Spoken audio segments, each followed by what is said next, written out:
Baik, Assalamualaikum warahmatullahi wabarakatuh. Saya Arsi Firdaus dengan NIM 244303968, Prodi PGMI. Jadi di kesempatan hari ini saya akan membuatkan tutorial bagaimana caranya membuat variabel, eh, cara membuat uji validitas dan uji reliabilitas serta membuat uji asumsi klasik dan regresi berganda di SPSS. Jadi eh, tujuan saya membuat video ini untuk memenuhi tugas akhir semester saya dengan mata kuliah statistik. Di sini langsung saja kita ke tutorialnya. Jadi di sini saya sudah mempunyai data data saya sudah mempunyai data. Lalu di sini kita lihat ada berapa total respondennya. Di sini ada 86 responden dan 8 apa namanya? Ada 8 instrumen. Nah, total ini total keseluruhan ini ya dari M1 ini totalnya. Nah, lalu kita masuk ke dalam tabel R. Ini ya, tabel R.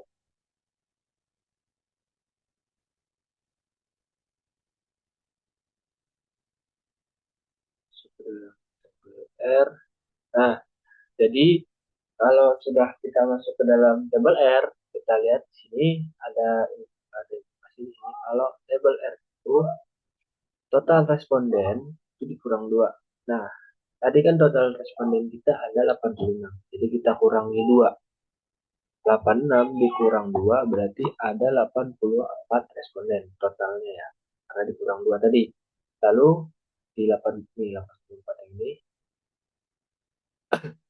lalu kita lihat itu di 0,05-nya. Nah, 0,05 berarti total di 84 itu ada berapa? Ada 0,2120. Nah, jadi ini untuk sebagai patokan. Lalu kita kembali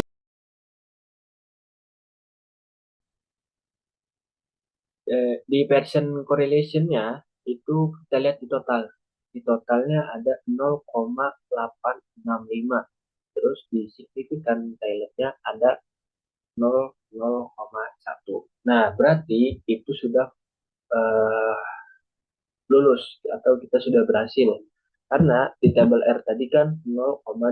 Jadi ini di atas 0,2. Jadi kita berhasil. Nah, lalu di signifikan to toiletnya kita itu 0,001. Jadi kita juga berhasil. Nah, itu ya. Lalu kita masuk lagi ke SPSS, masuk ke analyze, skala, reliability analysis. Kalian apabila sudah kita masukkan semuanya, Ctrl A kecuali total ya. Kalian pilih, guys, Ctrl A,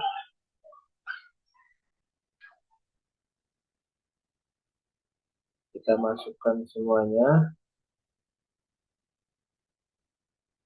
kecuali total.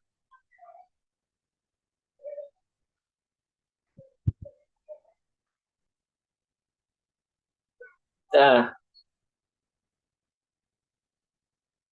setelah itu kalian klik OK. Lalu kalian lihat di sini ada table reliability. Nah, di sini apabila kalian sudah masuk ke table, kalian di sini lihat ada end of item. Nah, di sini end of itemnya itu ada 8. Nah, ada 8 dan kerombak ke alfanya itu ada 0,947 41. Nah, jadi ini sudah berhasil ya teman-teman. Untuk uji validitas dan variabelnya kita sudah berhasil karena di atas 0,5 0,5. Jadi kita sudah berhasil.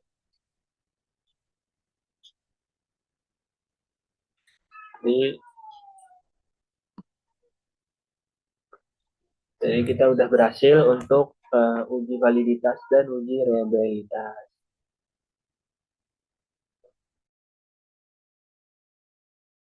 Baik, Assalamualaikum warahmatullahi wabarakatuh. Di sini kita akan melanjutkan uji asumsi klasik ya teman-teman. Jadi kita masuk ke variabel Q, lalu kalian ketik di sini X1, X1, lalu X2 ini sebagai contoh saja. Lalu kita pilih ke desimal. Desimalnya kalian nolkan saja semua. Lalu di measure kita ubah skala, skala, skala. Nah, untuk di label di sini karena ini sebagai contoh, jadi saya akan menggunakan motivasi belajar. Lalu yang keduanya di sini lingkungan belajar. Lingkungan belajar. Lalu yang ketiganya hasil belajar.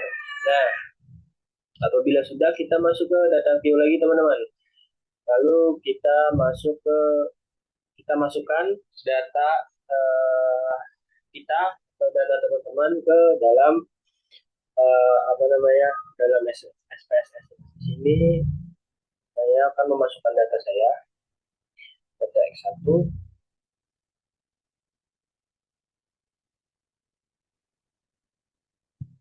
Nah, oke, ini sebagai pengingat saja ya teman-teman, karena uji asumsi dan uji validitas tadi berbeda. Kalau uji validitas itu dia mengcopy atau mensalin semua data. Nah, tetapi untuk uji asumsi klasik dia hanya mengcopy total saja. Jadi di sini kita akan mengcopy total, hanya bagian total saja ya teman-teman, kita copy. Lalu kita masuk ke dalam SPSS-nya.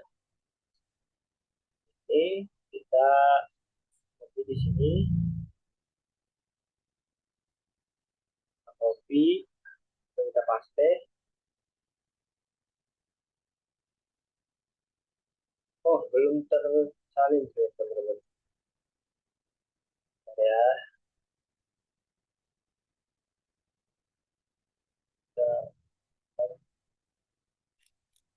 nah, bila sudah, kita masuk lagi ke SPSS tadi.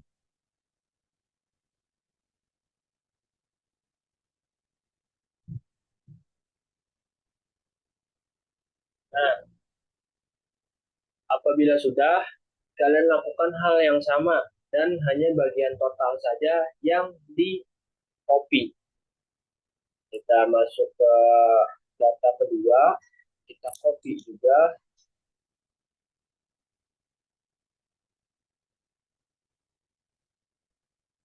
Kita ke data ke SPSS, lalu kita salin ya, paste. Nah, sama halnya juga yang bagian Y, cari data kita, lalu bagian total saja yang disalin. Lalu kita ke SPSS lagi.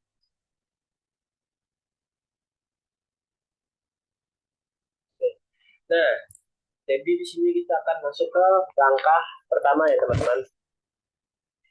Jadi untuk langkah pertama kita analyze, lalu kita ke regression, lalu kita ke linear,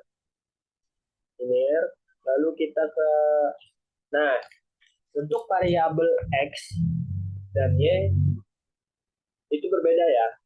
Jadi untuk variabel X itu kita masukkan ke independen. Nah, untuk variabel Y kita masukkan ke dependen.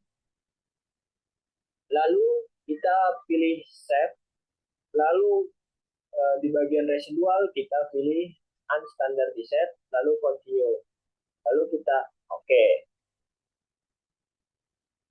Nah, dia akan muncul seperti ini ya teman-teman. Nah, dia akan muncul bagian tuh seperti ini. Dan untuk langkah yang kedua, kita masuk ke analyze lagi, non-parametric, kita pilih non-parametric test, lalu legasi dialog, lalu kita pilih yang sampel KS. Nah, di sini kan ada muncul unstandard reset residual. Kita masukkan ke tes variabelnya, kita pilih residual, langsung kita panah, lalu kita oke. Nah, munculnya nanti seperti ini ya teman-teman. Nah, munculnya seperti ini. Lalu kita masuk ke uji linearitas. Nah, masuk ke dalam analyze lagi, compare means, kita pilih means, lalu kita teman-teman maaf, kita ke compare means, kita ke means, lalu masukkan variabel y-nya itu ke, ingat ya, variabel y itu masukkan ke dependent dulu, lalu ke yang eh, x itu ke independent. Masukkan, kita pilih option, centang yang bagian tes. Oke, mohon maaf teman-teman tadi ada sedikit gangguan. Lalu kita masuk ke uji multipolinerialitas. Yang pertama, kita masuk ke analyze lagi, regression lagi, ke linear, lalu kita pilih set, yang unstandardized-nya kita hilangkan, lalu kita continue, lalu kita pilih statistik, pilih yang collinearity diagnostic ini, kita centang, continue, oke. Nah, hasilnya itu seperti ini ya teman-teman. Apabila dia di atas 1 atau di atas 0,1 atau 0,1 itu berhasil di bagian tolerance. Nah, untuk di fit-nya itu atau VEF itu apabila dia di bawah 10 berarti dia berhasil. Tidak boleh melewati 10 karena ini di 9,700. Nah, kita lanjut lagi ke uji heteroskedastisitas. Kita pilih transform compute variable. Nah, di sini kita masukkan abres. Abres itu singkatan dari ABS dan res ya.